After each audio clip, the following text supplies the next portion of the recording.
Right now, the cards in my wallet that I use the most are the Chase Freedom Flex, Chase Freedom Unlimited, Chase Sapphire Preferred, and then the Bilt MasterCard. I use that Freedom Flex by far the most, as it's my catch-all card and earns me 1.5% cash back everywhere I go. I'll use the Chase Freedom Flex to earn 5% cash back at a rotating quarterly category, the Sapphire Preferred for 3 times points back on my dining, streaming, and 5 times points back on all of my travel purchases. And then I use that Bilt MasterCard for 1 times points back on my rent, and occasionally I'll use it for the double points on the first of every month. While that setup does earn me a lot of cash back in points, there are a couple holes in it that I know that I need to fill moving into 2025, especially when it comes to gas, groceries, and a little bit more for some travel purchases. With that being said, here are 5 credit cards that I would like to add to my wallet in 2025. Card number 1 is going to be the Citi Custom Cash, and one of the biggest reasons I want to add this card to my wallet is first because it has no annual fee, but also this card will allow me to get 5% cash back on my highest spend category of choice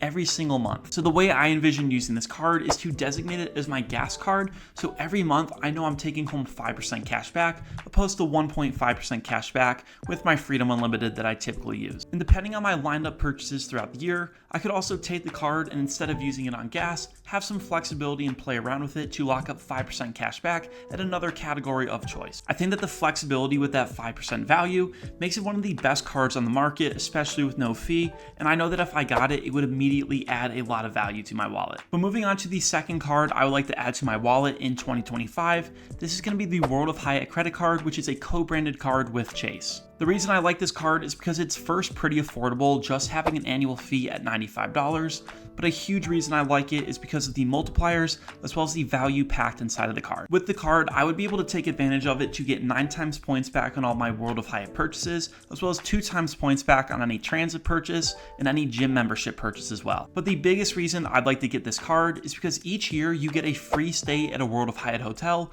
which in my view basically wipes away that annual fee, assuming I was already planning on staying at a hotel at least once during the year. On top of that, I would also be able to get the World of Hyatt Discover status right away by simply holding this card, which would give me some additional perks at my stays with World of Hyatt. But as of right now, at the end of 2024, I've not done a ton of traveling, nor have I actually established myself with one hotel brand. However, through doing a lot of independent research and hearing from other people's experiences with World of Hyatt, I'm very close to making that decision, and likely it will be with World of Hyatt. And a big reason I think I will go with World of Hyatt, they're also a transfer partner with Chase, and I've been building myself up in the Chase ecosystem, so I have a lot of points and value there that I could easily transfer out to World of Hyatt if I needed those to get more value for stays. But overall, I think that the value inside of this $95 fee card is incredible. I'd be able to lock up a lot of cash back for any hotel stays in the future. On top of that, that free night really stands out to me. But now jumping over to the third card I would like to add to my wallet in the next year,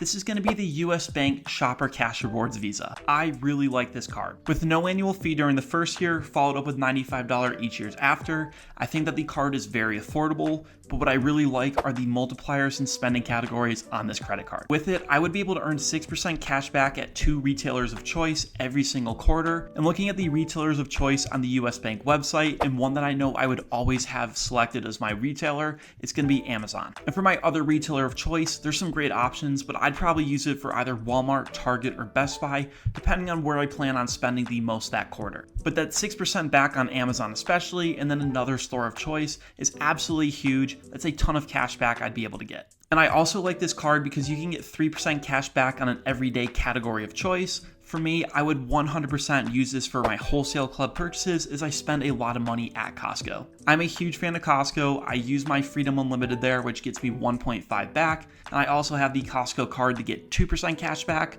So in total, I get 3.5% back every time I go to Costco. If I'm able to get this card, I'd be able to get 3% plus the Costco 2% for a total of 5% cash back on all of my groceries or my big bulk item purchases. You can also get 1.5% back everywhere else you spend with the card, but I would likely just stick to my Freedom Unlimited because I like my points in the Chase ecosystem for travel there. I rank this as one of the most overlooked credit cards in the whole market. You hear a lot about the ones for travel, but for straight cash back, I think that this is one of the best cards, and I'm excited to apply for it in the next year. Now let's move on to the fourth card I'd like to add in 2025. This is going to be the Wells Fargo Attune credit card. So this card is going to have no annual fee, but the big reason I'd like to apply for it is because you can get 4% cash back at probably the widest variety of stores that you're going to see on any card on the entire market. The first category I could get 4% back on are going to be my self-care purchases, which for me would be on my haircuts and on my gym membership. There's a sports, recreation, and entertainment category as well that you can earn 4% cash back on. I would likely use this for any games I buy, entertainment, bowling, going to the aquarium, golfing, things along those lines. This will also give you 4% cash back on all of your pet care purchases, and I'm looking to get a dog within the next year, so I know how expensive they can be, especially in the early stages, so being able to lock up 4% back on all of those pet care purchases is going to be awesome. I can also get that 4% back on any sports and recreation equipment, things like bikes, soccer balls, things along those lines. I'd be able to get 4% back on any sports and live entertainment purchases for any sports games or concerts, and 4% back on any streaming, movies, books, and music. The last category on this card is for 4% back on any planet-friendly purchases. I think that this would come in handy for myself with any thrift store shopping or using the bus lines around the city. The Wells Fargo Attune has so much value packed inside of it, and comboing that with no annual fee, it makes it very high on my list of cards that I want to get in the next year. But now moving on to the fifth and final card I would like to add to my wallet in 2025, this is going to be the American Express Gold card. Being one of the most recognizable cards out there,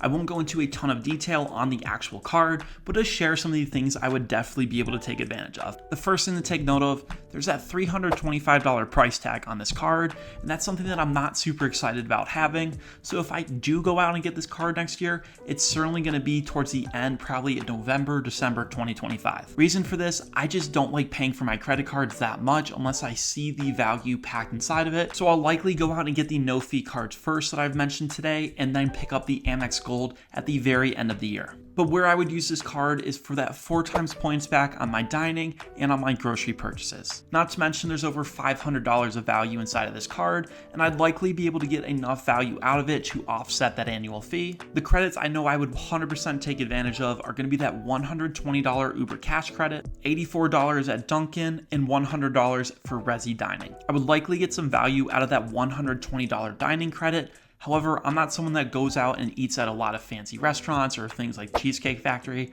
I'm more of a take in a Costco pizza type of guy, but I still think occasionally I'd be able to get some value out of that. And another reason I would like to get this card is because eventually my goal is to get the Amex trifecta, and this is a fundamental part of that. And out of the 3 cards in the trifecta, I think that the gold card would be the one I use by far the most and brings the most value to me immediately in the current state of things in my life. Now, taking a step back, I do understand that getting 5 cards in a year is very difficult just due to application rules, and it will have an effect on your credit score with consistent hard inquiries if you're applying outside of your typical ecosystem. It'll certainly be difficult, but I think it's very doable.